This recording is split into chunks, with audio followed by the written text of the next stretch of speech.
change out. Get your driver with the 3/8 for the easy ones that are close by. You know, you can zap all those.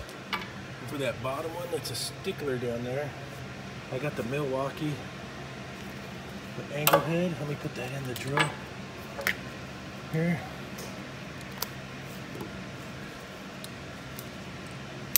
Put that like that. See how that is? We can get her all ready to go. Okay, so I had 2 hands to line it up. All right, bam, there it is out of there.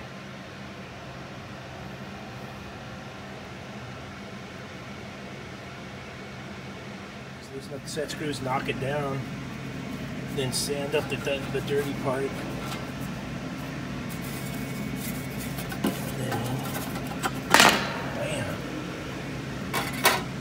Blow this piece of my glove. Yeah, I would do the same. Well, trade secrets. I've been using this motor to replace the Copeland motors.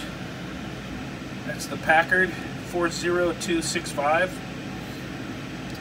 I don't know if you're using that one, Phil, at OC or not, but it's an inexpensive motor compared to the Copeland motor, price-wise for you and your customer.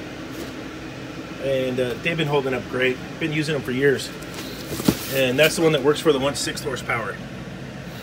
They also make one for the bigger condensing units.